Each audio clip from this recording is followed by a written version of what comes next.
Welcome to Bible study at the Central Church of Christ. We're glad to have you here.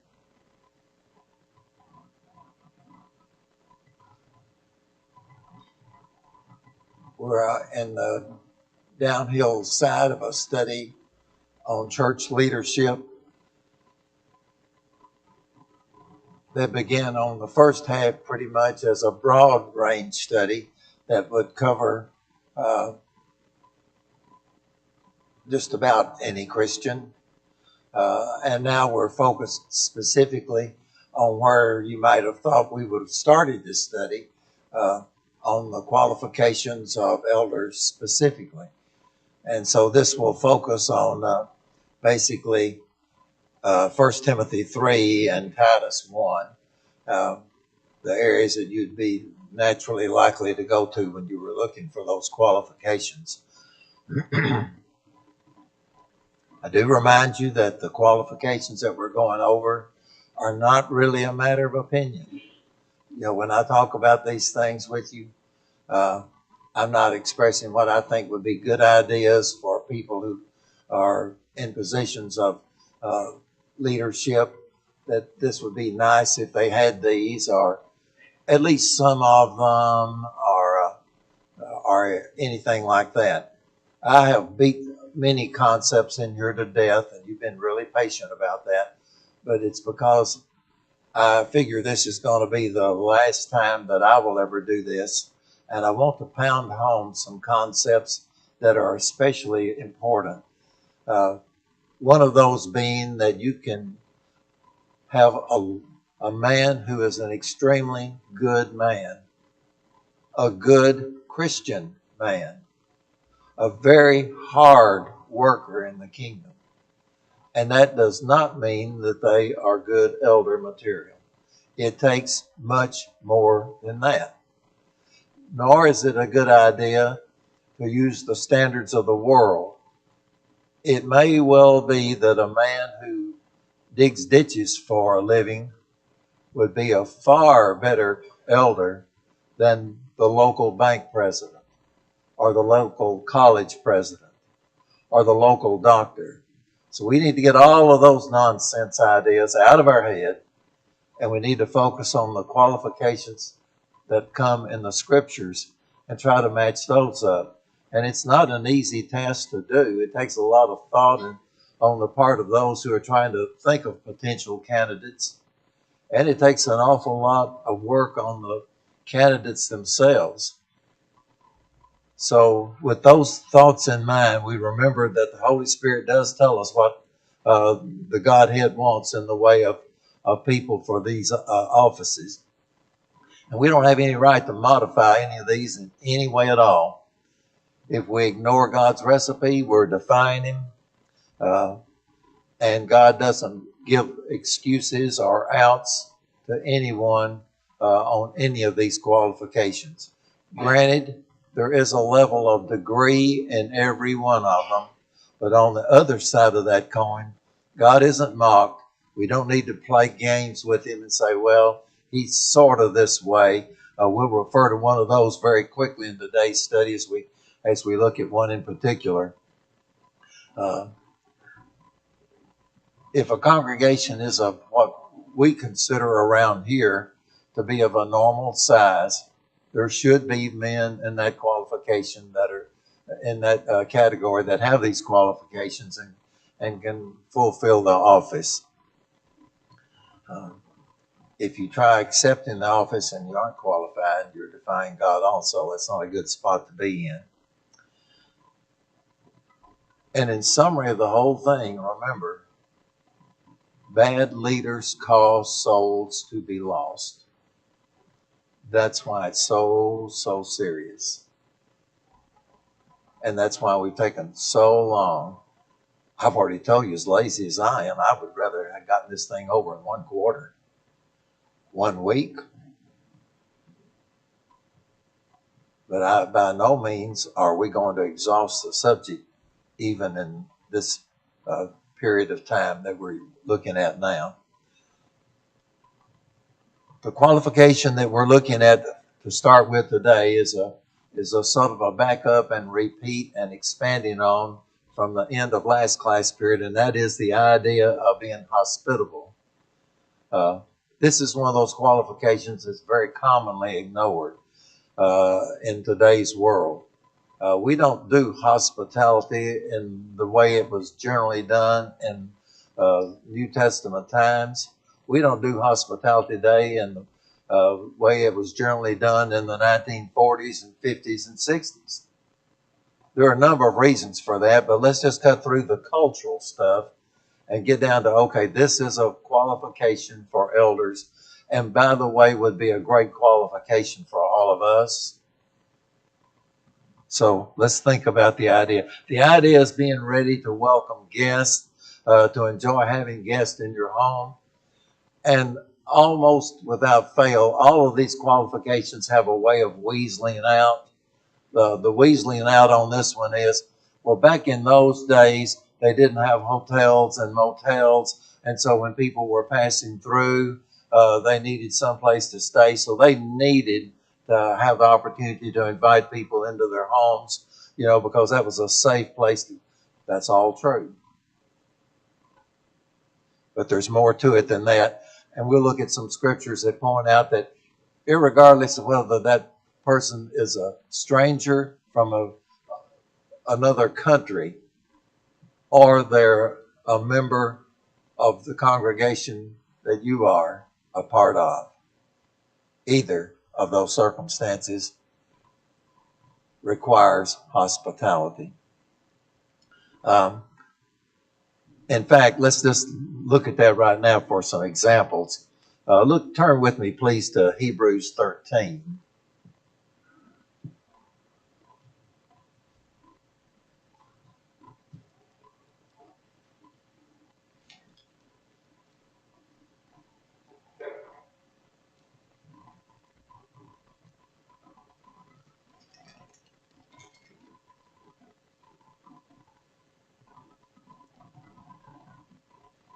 Take a look with me at verse 2.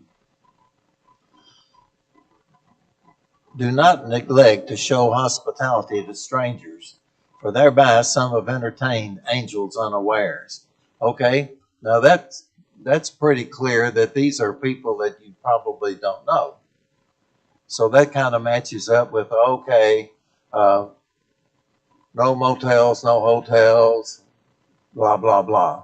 All right, but it does include strangers. Flip with me over to Romans, please.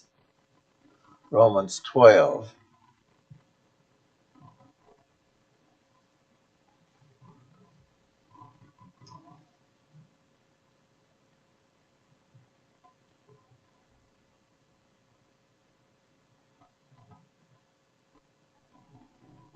This one is a little more ambiguous. It could mean uh, strangers. It could mean members of the congregation. If there's a distinction in the Greek word there, it's one that escapes somebody with the knowledge that I have on it. But in verse 13, it says, contribute to the needs of the saints and seek to show hospitality. I'm thinking with the way that sentence is constructed in English that it's probably talking about people you know, but it might not be. It might not be. Let's look at 1 Peter chapter 4.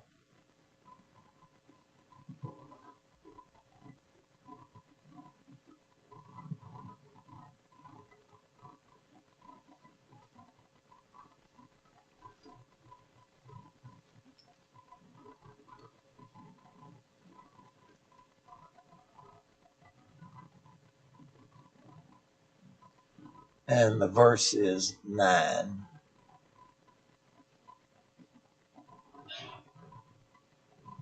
I'm pretty sure this one is directed specifically to fellow members of your own congregation. Look at it and see what you think as we read it. Show hospitality to one another without grumbling. I'd say that pretty much covers everybody. Yeah. I can't see there's any way around that. So maybe you just, maybe I'm way off track here. I easily can get that way sometimes, but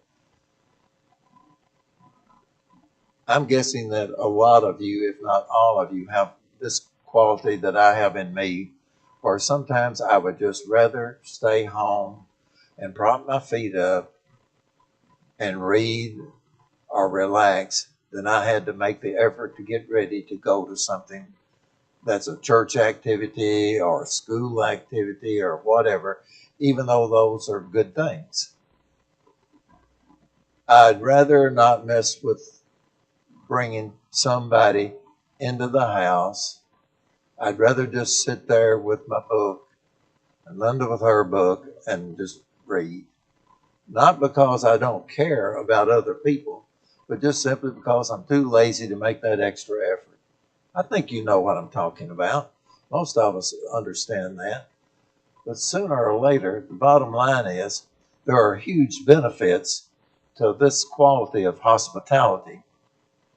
Uh, it's a really effective way of putting ourselves in a position to promote the gospel, to bond with other people, to strengthen our ties to them. It's an aid in perhaps even converting new prospects. Um, it, it's one of those things that helps us encourage each other and strengthen the kingdom itself. Uh, it helps to prevent unfaithfulness in those that are weak and struggling. These are all reasons enough for us to pursue hospitality among ourselves. And I understand at one level, although I'm not the primary one responsible for it, at least in my mind, okay, but we got to feed them something. We're not opposed to feeding them. It's just we got to figure out what it is. You know, it's not that we mind the dollar bill of the cost of the food, but what do they like? What do they not like? What are they allergic to? Uh, you know, those are genuine concerns. Ladies, I know you probably shoulder the load on this, and I get all of that. A lot of my life, despite my build and shape, I've been a very picky eater. So I've sat at tables where there's been nothing on that table that I really cared anything about. And I became an expert at moving that fork around, and nothing much went into my mouth, but I could rearrange my plate, 50 different ways before raking it into the dog's mouth or whatever, if I could. So I get it. I get it. But it doesn't have to be really an elaborate meal. Honestly, it doesn't even have to be a meal. Most people will drink a bottle of water or coffee or tea or a soft drink.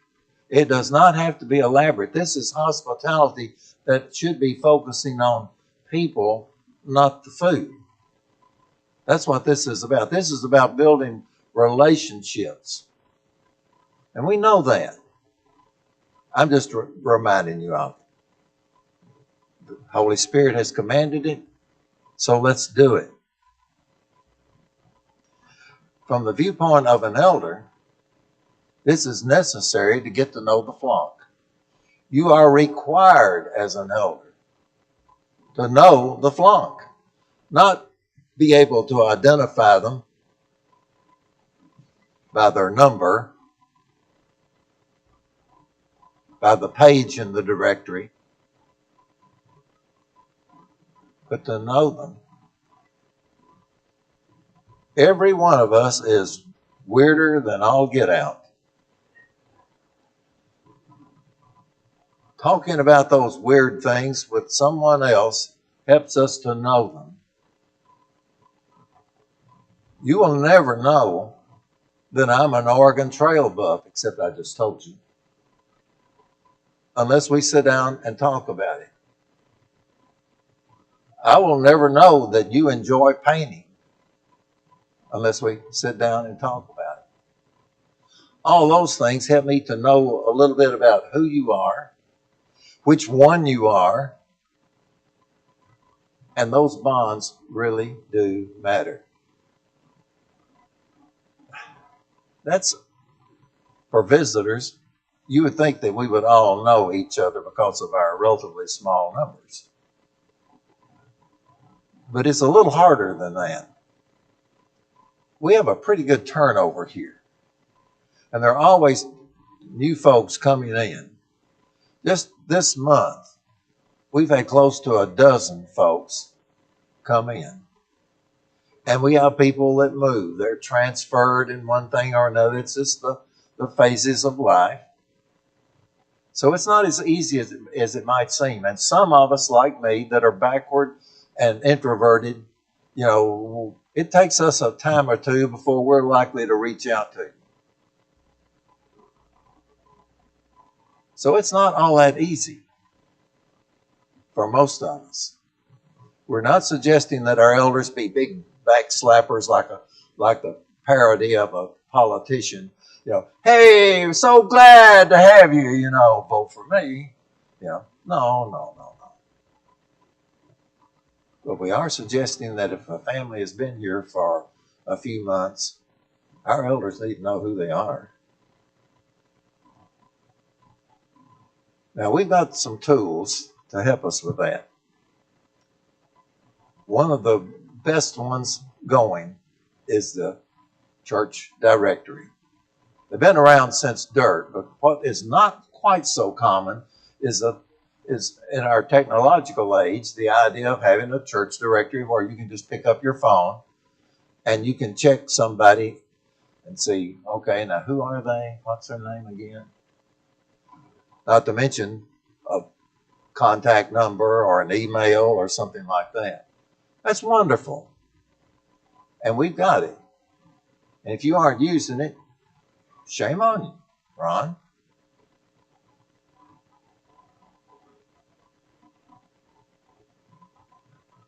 Two sidelights on that. One, if Linda and my photo in the church directory shows me 40 pounds lighter with a mohawk, and Linda with a hairstyle puffed out like this, that's not real helpful. I know. That's what you see when you look in the mirror when you're shaving or putting on your makeup. Bad grammar, blunt message. That ain't you.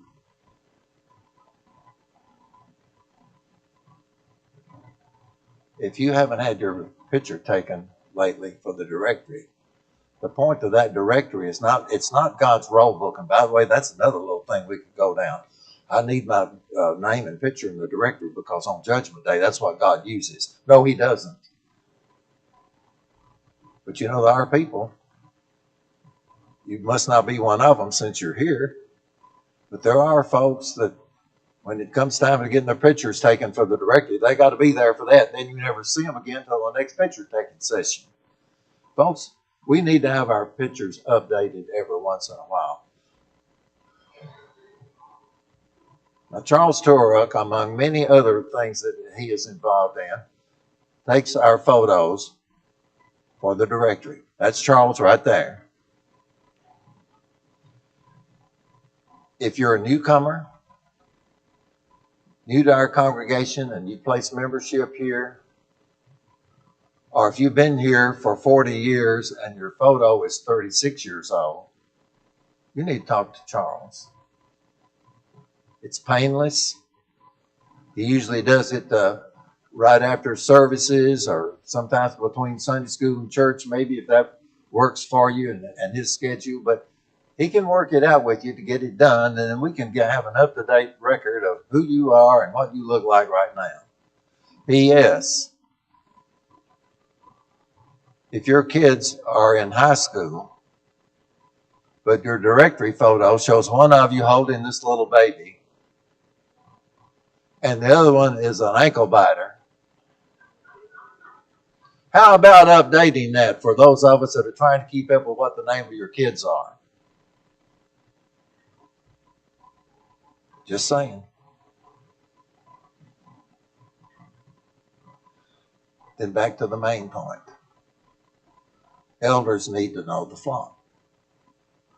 And all of us need to know, let's see, what is it we sometimes call each other? Brothers and sisters. Now that's harder for some people than others. My mama had a whole bunch of brothers and sisters. So did my dad.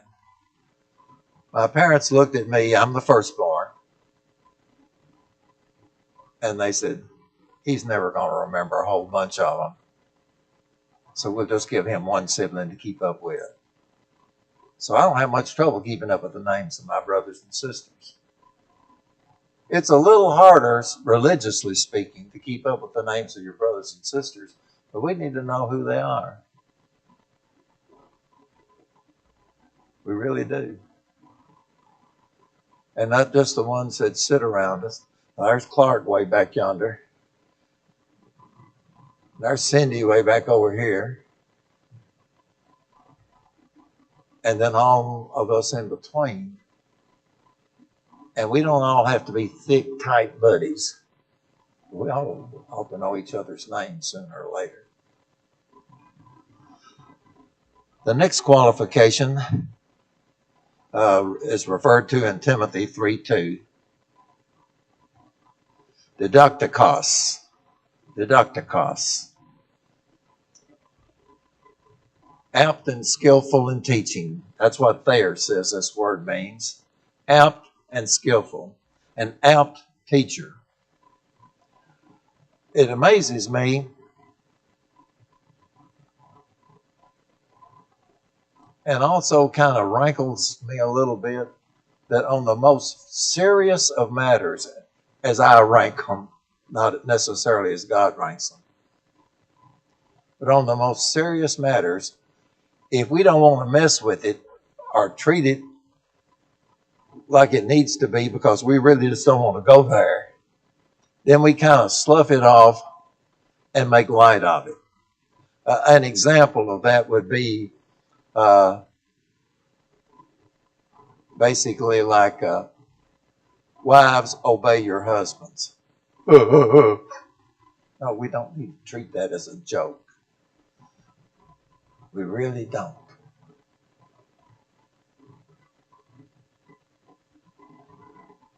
Or the other way. We're basically being taught a really serious principle there. And there's a time for levity. And once in a while, in my fumbling way, I will try to lighten up the seriousness of our subject here. But basically, we need to make sure we don't treat the serious things as jokes. Here's one of them that we can brush aside. Have you ever heard this one? Well, he might be apt to teach, and he might not. That's not what this is talking about, brothers and sisters. This word apt can be used that way, but it also has a definition that's very different in this instance. It means skilled. It means proficient. It means capable.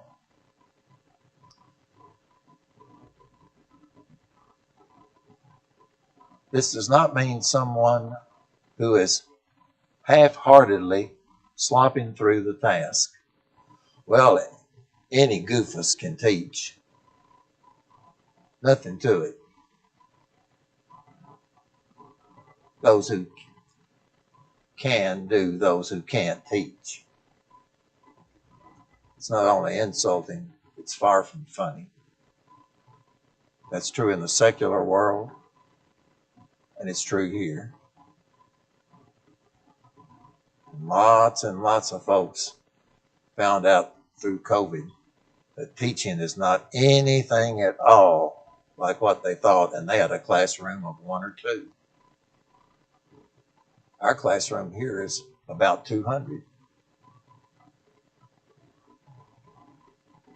Our individual units within that classroom range from I have no idea to our auditorium class. I'll give you some insight, which some of you have probably heard before. but some of you haven't. If I just had my druthers, you already know that I'd rather be sitting back there with Linda than I had standing up here. I'm not a upfront kind of person. Just don't like to be, rather not be, rather just kind of sit in the shadows and observe. But then I begin to think, and we all need to think about this just every once in a while, although it's very uncomfortable every time I do it. But we need to think about the idea of standing before God on Judgment Day and giving that account. And so I with this childlike mind that I got, I imagine this scene. Ron, for 35 plus years, you made a living as a teacher, and you wouldn't stand up in front of my people at all and teach. Explain yourself.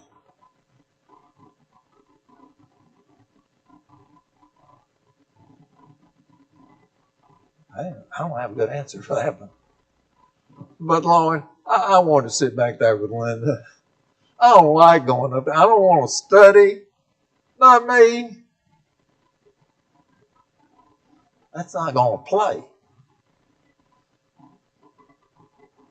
Okay, so maybe you never were a, quote, professional teacher. So you're feeling okay. I'm going to fix it so you can't feel okay. You can talk to everybody under the sun about cooking or quilting, but you can't talk to anybody about the most important thing. You're ready to talk for hours about some sports team or hunting or fishing,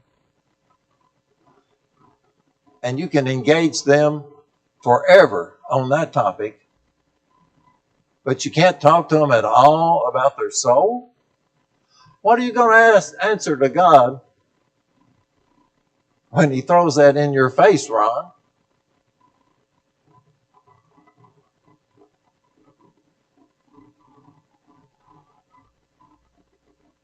Sure is quiet in here.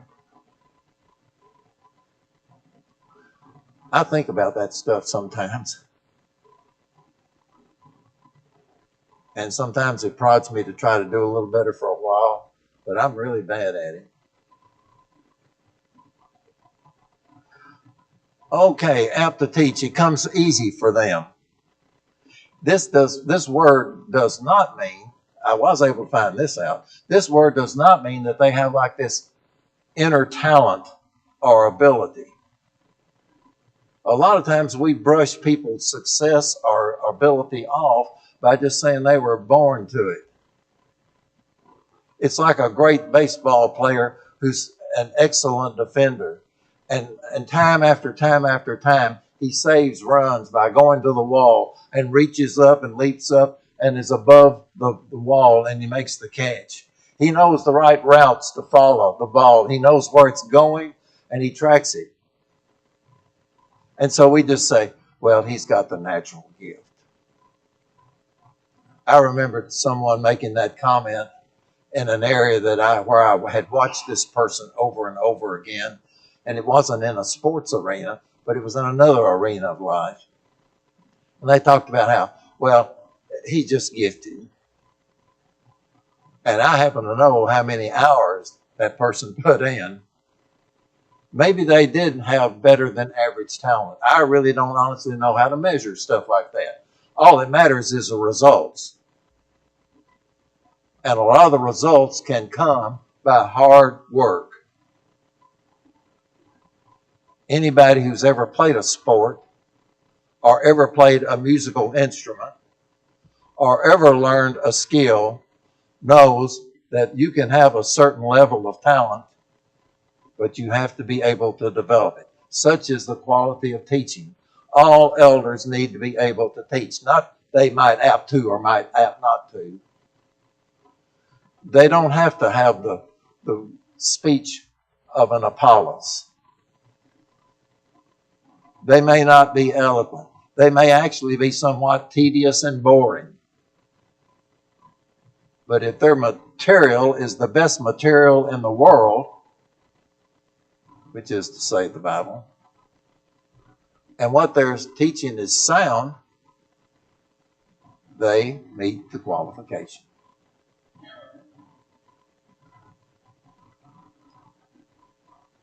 This is talking about apt to teach an entire congregation. This is not someone who has the skill to teach third graders, but they also have the skill to stand up in front of an adult class or a class of teenagers or seventh graders, or maybe, yes, even third graders. Two components. You cannot teach what you don't know. As someone who has been a teacher of some kind or another all of my life, just about,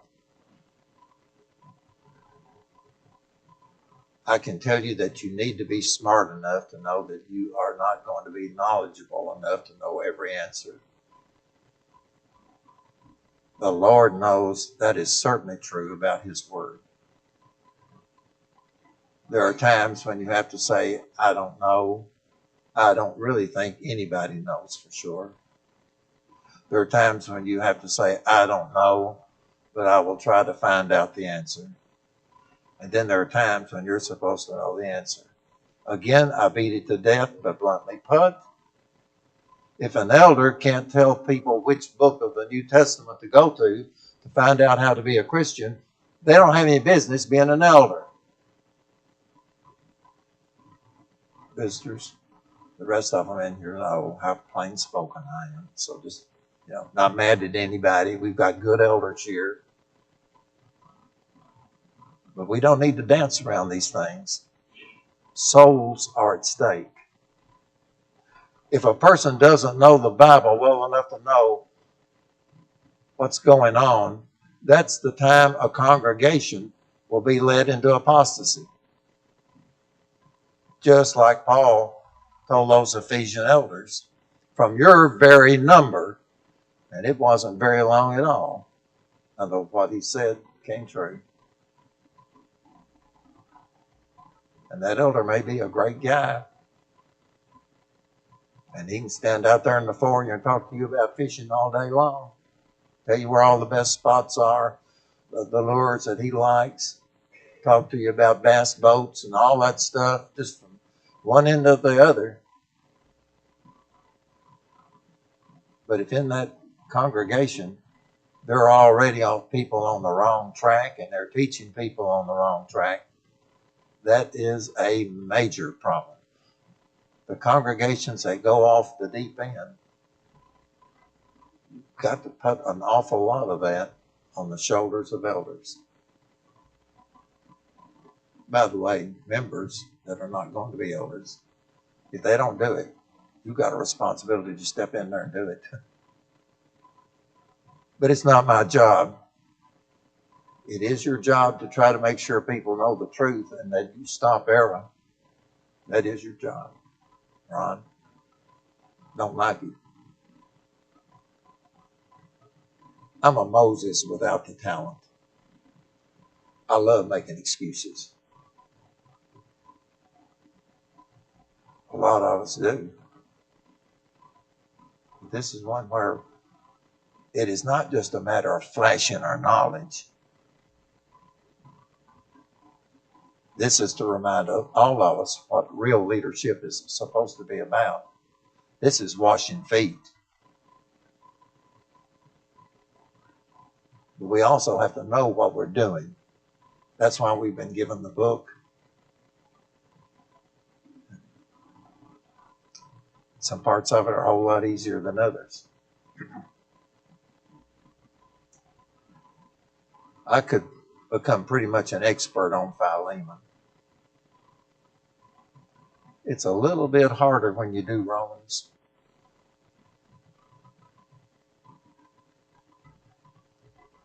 And obviously I'm an old man.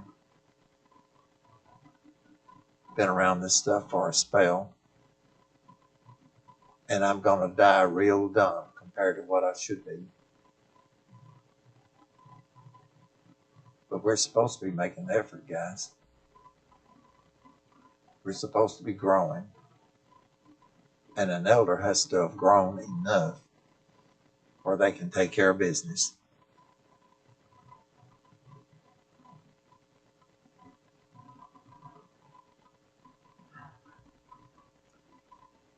I don't like reading long quotes. This one's longer than I prefer, but you've got plenty of sense and you can follow along with it. So listen to what someone that's more eloquent than me says about this. The man's name is E.R. Harper, and he made this comment in 1950. I can't help but observe someone born in 1941. This doesn't seem like all that far back. And then I started thinking about how many years ago that is. 50 and 23, that's like nearly 3/4 of a century ago. But it's still true. Here's what he says from one of his sermons. I realize this word apt is a relative term, just as many of these others are, and some possess them to a greater degree than others. But every man to qualify as an elder must possess the ability to teach to a degree that the church can be edified, built up, the truth defended, and the gainsayers put to flight. You know, and I know, that there are scores of men serving as elders of the church who do not know the Bible, who can't teach the word of the Lord, who can't put to flight the gainsayers, and if the defense of the truth were left up to them, the church would die. Such men, though good men, are not elders and should never have been selected. And when selected, had they been anything like qualified, would have known that such men cannot serve as elders in the church.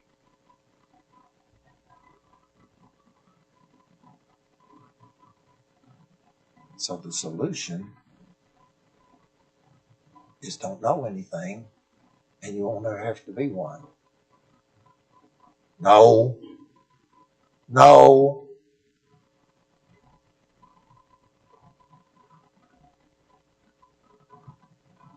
Because this qualification really applies to all of us to a degree.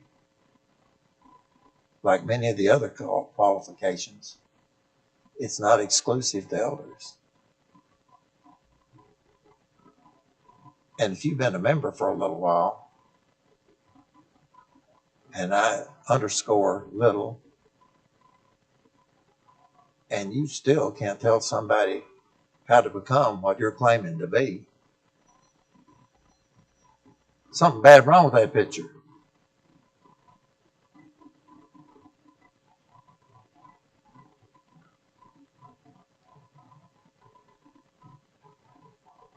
Don't get mad at me. Get mad at the Holy Spirit. I'm in the same bad boat you are to a degree. I don't do what I ought to do all the time either. But we better be working on it. Because one day, it probably won't be like my little childlike mind thinks of Judgment Day, where he says, Ron, you taught for 35 years, so you couldn't teach my people, huh? I don't think it'll be quite like that. But that's as good a visualization as I need to remind myself that I need to do this.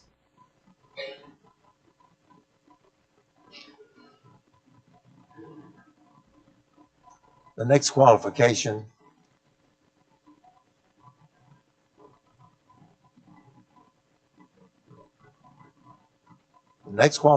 is no drunkard. It's found both in Timothy and Titus, Titus 1:7 and in 1 Timothy 3:2 and 3.